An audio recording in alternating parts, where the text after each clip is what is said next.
Telangana Kaloji Narayanarao university of health sciences BSc నర్సింగ్‌కి సంబంధించి ఒక important information and best alternative గురించి ఈ వీడియో లోపల డీటెయిల్‌గా మాట్లాడుకుందాం. మనం ప్రీవియస్‌గా Telangana Kaloji Narayanarao university of health sciences సంబంధించి చాలా వీడియోస్ చేసుకున్నాం. అండ్ ఫర్దర్ గూడా ఇట్లాంటి వీడియోస్ అన్నీ చేసుకుంటా ఉంటాం.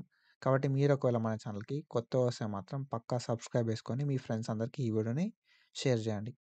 So, the main purpose of this video is so, నన్ను బాగా ట్రస్ట్ చేసి, నన్ను ఎప్పటినుండో ఫాలో అయితున్న వాళ్ళు ఒక్క మిస్టేక్ గూడా చేయొద్దు.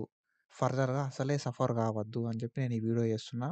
కాబట్టి ఎంతమందికి పాసిబుల్ అయితే అంతమందికి చెప్పండి. సో, ఈ వీడియోని షేర్ చేయండి అని చెప్పా నేను. ఓకేనా? నేను ఏదైతే ఇన్ఫర్మేషన్ ఇప్పుడు చెప్తానో, ఆ ఇన్ఫర్మేషన్‌ని ఎంతమందికి పాసిబుల్ అయితే అంతమందికి చెప్పండి. సో, ఇట్లా పలానా ఇన్ఫర్మేషన్ ఉంది అని చెప్పి చెప్పండి. సో, ఈరోజు మిస్ అయితే మళ్ళీ ఛాన్స్ ఉండది అని చెప్పి చెప్పండి. ఓకేనా? So, it's a request. And ఎందుకంటే తర్వాత చాలామంది బాధపడుకుంటూ చెప్తా ఉంటారన్నట్టు. సో, మిస్ అయిందన్నా అని చెప్పి. సో, అట్లాంటి సిట్యుయేషన్ మనోళ్ళు ఎవరికి కూడా రావద్దు.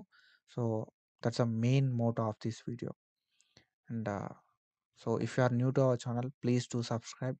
And when it comes to the important thing మనకి కాలేజ్ లోపల రిపోర్ట్ చేయడానికి 17th నవంబర్ 2025 4 పీఎం దాకా టైం అయితే ఉంది. ఓకేనా? 17th నవంబర్ 2025 4 పీఎం దాకా టైం అయితే ఉంది. మీకు ఆల్రెడీ ఫేజ్ 1 లోపల సీటొచ్చి రిపోర్ట్ జేయడానికి. ఓకేనా? సో, ఫేజ్ 1 లోపల ఎవరికైతే సీట్ అలాట్‌మెంట్ అయిందో వాళ్ళందరికీ గూడా 17th నవంబర్ 2025 4 పీఎం దాకా టైం అయితే ఉంది. సో, మీరు చూసే టైంకి ఈరోజే లాస్ట్ డేట్ అయితే అయితది రిపోర్టింగ్ జేయడానికి. సో, నాకు ఫేజ్ 1లో సీటొచ్చింది బ్రో. కానీ నచ్చలేదు. ఫేజ్ 1లో సీటొచ్చింది కానీ నచ్చలేదు. కాబట్టి నేను రిపోర్టింగ్ చెయ్య అని జెప్పి అంటా ఉంటానటు. సో, మన క్లియర్ కట్ రెగ్యులేషన్స్ లోపల ఫేజ్ 1 లోపల రిపోర్ట్ చెయ్యని వాళ్ళెవ్వరు గూడా సెకండ్ ఫేజ్ పెట్టుకోవడానికి ఎలిజిబుల్ లేదు అని జెప్పి చెప్పిర్రు. ఓకేనా? సో, ఫేజ్ 1 లోపల సీటొచ్చింది. కానీ నాకు నచ్చలే.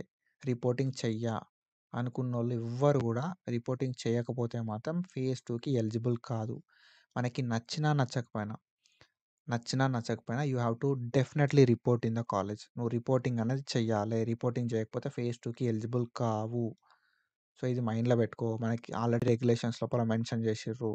సో, మళ్ళీ చాలా సార్లు ఎందుకు చెప్తున్నా అంటే ద ఓన్లీ రీజన్ రిపోర్టింగ్ జేయకపోతే సెకండ్ ఫేజ్‌కి ఎలిజిబుల్ కావు. నచ్చినా నచ్చకపోయినా రిపోర్టింగ్ చెయ్యు. So, that's the only thing I want to tell you. Phase 1లో రిపోర్టింగ్ జేసిన తర్వాత ఫేజ్ 2 లోపల నువ్వు ఏ కాలేజ్ అయినా పెట్టుకో. ఒకవేళ నీకు ఫేజ్ 2లో సీటొచ్చింది అనుకో, అప్పుడు ఫేజ్ 1లో సీట్ ఆటోమేటిక్‌గా క్యాన్సల్ అయిపోతది. అండ్ ఇక్కడ వీళ్ళు సర్టిఫికేట్స్ గానీ, ఫీస్ గానీ మళ్ళా నీకు రిటర్న్ అయితే ఇచ్చేస్తారన్నట్టు. ఓకేనా?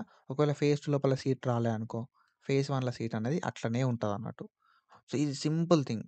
రిపోర్టింగ్ అనేది మ్యాండేటరీ. సో, మీ ఫ్రెండ్స్‌కి కూడా చెప్పండి. బ్రో ఈరోజే రిపోర్టింగ్‌కి లాస్ట్ డేటు. తొందరగా రిపోర్టింగ్ చేసుకోరి అని జెప్పి. ఓకేనా? ఒకవేళ కొన్ని ప్రైవేట్ కాలేజోళ్ళు ఏందంటే డీడీ కట్టాలని జెప్పి ఓకేనా? లేకపోతే గవర్నమెంట్ కాలేజెస్ వాళ్ళు కూడా డీడీ కట్టాలని జెప్పి చెప్తా ఉంటారన్నట్టు. కొంచెం ఎర్లీగా స్టార్ట్ అయ్యేలాగా చూసుకొని డీడీ కట్టడం గానీ, సర్టిఫికేట్స్ అన్ని సబ్మిట్ జేయడం గానీ చేసుకోరి. బాండ్స్ సబ్మిట్ జేయడం గానీ ఉంటాయన్నట్టు. అవన్నీ గూడా కొంచెం ఎర్లీగా ప్లాన్ జేసుకోరి. ఒక 10 వరకు ఓకేనా? సో, 10 ఏఎం వరకి కాలేజ్‌కి రీచ్ అయ్యేలాగా 11 ఏఎం వరకి కాలేజ్‌కి రీచ్ అయ్యేలాగా చూసుకొని, డీడీలుంటే డీడీలు కట్టడము, బాండ్స్ ఉంటే బాండ్స్ సబ్మిట్ చేయడము, మన ఒరిజినల్స్ అన్నీ కూడా వాళ్ళకి సబ్మిట్ చేయడము చేయాల్సుంటదన్నట్టు. ఓకేనా? ట్యూషన్ ఫీ కూడా అడుగుతారు. ట్యూషన్ ఫీ లేకపోతే వాళ్ళని రిక్వెస్ట్ చేయండి. సార్ ఫేజ్ 2లో వేరే కాలేజ్‌కెళ్తా అని చెప్పి. సో, వేరే ఒక చిన్న కాలేజ్ పెట్టుకుంటా ఇంత ట్యూషన్ ఫీ పే చేయడం మాతోటి కాదని చెప్పి రిక్వెస్ట్ చేయండి. So that they will accept. ఓకేనా? సో, వాళ్ళు యాక్సెప్ట్ చేస్తారు. అండ్ ఒక్కటే సర్టిఫికేట్‌లన్నీ సబ్మిట్ చేయి. సీట్‌ని కన్ఫర్మ్ చేసుకో. ఓకేనా? సీట్‌ని కన్ఫర్మ్ చేసుకో. ఎందుకంటే ఈరోజే లాస్ట్ డేటు.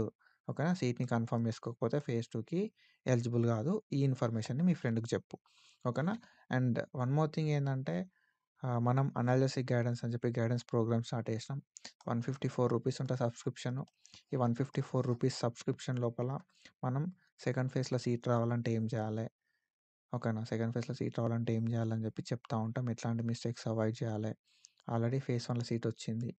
ఫేజ్ 2ల సీటొస్తే ఫేజ్ 1లో సీట్ క్యాన్సల్ అయితా అనే డౌట్‌లు అండ్ సో, ఫేజ్ 2 లోపల సీటొస్తే ఫేజ్ 1లో సీట్ క్యాన్సిల్ అయిపోతదన్నట్టు. సో, ఫేజ్ 2 లోపల మంచి కాలేజ్‌లో సీట్ రావాలంటే ఏం చేయాలి? ఎట్లా వెబ్ ఆప్షన్ పెట్టాలని చెప్పి ప్రతీదీ చెప్తా ఉంటాం. And top government college list, top private college list అయితే నేను ఆల్రెడీ పీడీఎఫ్ ఫార్మాట్ లోపల పెట్టిన. సో, ఇంకా చాలా ఇన్ఫర్మేషన్ ప్రొవైడ్ చేస్తా. మీకేం డౌట్స్ ఉన్నా కూడా అనాలిసిస్ ట్యూటర్ యాప్‌ని ప్లే స్టోర్ నుండి డౌన్లోడ్ చేసుకొని సబ్స్క్రిప్షన్ తీసుకోండి. అండ్ దెన్ మీరు మన వీడియోస్ అన్నీ చూసి లైవ్ అయితే అటెండ్ అవ్వండి. అక్కడ నేను మీకు క్లారిఫికేషన్ అనేది ఇస్తా. And when it comes to one more thing, best alternative అని చెప్పినా కదా! ఎవరికైతే బీఎస్సీ నర్సింగ్ ఫేజ్ 1 లోపల సీట్ రాలేదో వాళ్ళందరూ కూడా ఒక విషయం చెప్పండి బ్రో. ఓకేనా? ఫేజ్ 1 లోపల సీట్ రాలేదు కదా! ఫేజ్ 2 లోపల కూడా సీట్ రావడం అనేది కష్టమైతది. కాబట్టి ఒక ఆల్టర్‌నేటివ్ అనేది మనకుండాలి. ఓకేనా? సో, మనకి ఒక ఆల్టర్‌నేటివ్ అనేది ఉండాలి అని చెప్పి చెప్పండి.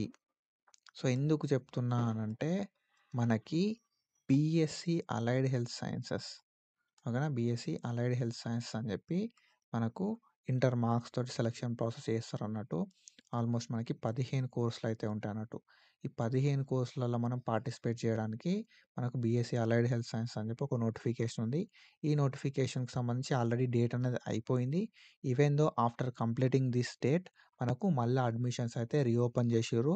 మనకి 18థ్ నవంబర్ 2025 దాకా టైం అయితే ఉందన్నట్టు. 18 నవంబర్ 2025 5 పీఎం దాకా టైం అయితే ఉంది. సో, ఇట్లాంటి ఆపర్చునిటీ మళ్ళీ మళ్ళీ అయితే రాదు బ్రో. ఓకేనా? మీకు బీఎస్సీ నర్సింగ్ ఫేజ్ 1 లోపల సీట్ రాలేదు అంటే ఫేజ్ 2లో సీట్ రావడం కూడా కష్టమే. ఓకేనా? సో, నేనేం చెప్తా కదా అంటే ఇట్స్ హార్డ్ థింగ్. సీట్ రావడానికి ఛాన్సెస్ చాలా తక్కువుంటాయి ఫేజ్ 2 లోపల. కాబట్టి మనకొక ఆల్టర్‌నేటివ్ కావాలి. ఈ ఆల్టర్‌నేటివ్ కూడా మనకెక్కువ టైం లేదు. కాబట్టి నేనేం చెప్తా కదా అంటే మీరు బీఎస్సీ అలైడ్ హెల్త్ సైన్సెస్‌కి అప్లై చేసుకొని పెట్టుకోండి. 18 నవంబర్ 2025 5 పీఎం దాకా మాత్రమే టైం అయితే ఉంది అని చెప్పి చెప్తా. మళ్ళా నేను సెకండ్ ఫేజ్‌లో ట్రై చేసుకుంటా బ్రో. సెకండ్ ఫేజ్‌లో అప్లై చేసుకుంటా అంటే వన్ టైమ్ రిజిస్ట్రేషన్స్ ఉంటాయి బ్రో ఇవి. ఇప్పుడు నర్సింగ్ అయినా కూడా వన్ టైమ్ రిజిస్ట్రేషనే ఉంటది. ఏహెచ్ఎస్ అయినా కూడా వన్ టైమ్ రిజిస్ట్రేషన్ ఉంటది. అంటే ఫస్ట్ నువ్వు ఆన్‌లైన్ లోపల అప్లై చేసుకున్నప్పుడు మాత్రమే ఫేజ్ 1లా, ఫేజ్ 2లా, ఫేజ్ 3లా ఇంకేమన్నా ఫేజ్ ఉంటే ఆ ఫేజెస్ లోపల పార్టిసిపేట్ చేయడానికి ఛాన్స్ అయితే ఉంటదన్నట్టు.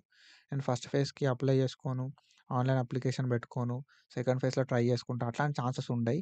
కాబట్టి ఫేజ్ 1 బీఎస్సీ నర్సింగ్ సీట్ రాని ప్రతి ఒక్కరు కూడా ఆల్టర్‌నేటివ్ లోపల బీఎస్సీ అలైడ్ హెల్త్ సైన్సెస్ పెట్టుకోండి. ఓకేనా? సో, మనకి అరౌండ్ ఎంత ఫీ ఉంటది కదా అంటే 2500 ఏమో ఓసీ ఆర్ బీసీకి ఉంటది. అండ్ ఎస్సీ ఆర్ ఎస్టీకి 2000 ఫీ అయితే ఉంటదన్నట్టు ఆన్‌లైన్ లోపల రిజిస్ట్రేషన్ చేసుకోవడానికి. ఈ 2000, 2500 తోటే మనం 15 కోర్సులలో వెబ్ ఆప్షన్‌లు పెట్టుకోవచ్చు. ఓకేనా? 15 కోర్సులలో వెబ్ ఆప్షన్‌లు పెట్టుకోవచ్చు. సో, ఇక్కడ ఒకవేళ ఫేజ్ 2 లోపల సీట్ రాలే అనుకో, మనం ఇందులోపల వెబ్ ఆప్షన్‌లు పెట్టుకోవడానికి ఛాన్స్ ఉంటదన్నట్టు. ఓకేనా? సో, అది నేను చెప్తున్నా. అండ్ ఐ హోప్ మీ అందరికి క్లారిటీ వచ్చిందనుకుంటున్నా. సో, ఇట్లాంటి ఇన్ఫర్మేషన్ అప్డేట్స్ కోసం ఫాలో అవ్వండి. మీ ఫ్రెండ్‌కి ఈ ఇన్ఫర్మేషన్ తెలవకపోతే చెప్పండి. వీడియో షేర్ చెయ్యి అని చెప్పి చెప్పగానే చెప్పండి. చెప్పినా కూడా మనకు అక్కడ ఒక పర్సన్ బెనిఫిట్ అయితున్నాడు అనేది మనకు కావాలంతే. ఎవరైనా ఒకరు బెనిఫిట్ అనేది కావాల్సి ఉంటదన్నట్టు. ఓకేనా? సో, ఈ ఇన్ఫర్మేషన్ అండ్ ఇట్లాంటి ఇన్ఫర్మేషన్ అప్డేట్స్ కోసం ఫాలో అయితా ఉండుర్రి. And thank you so much for your support. Signing of.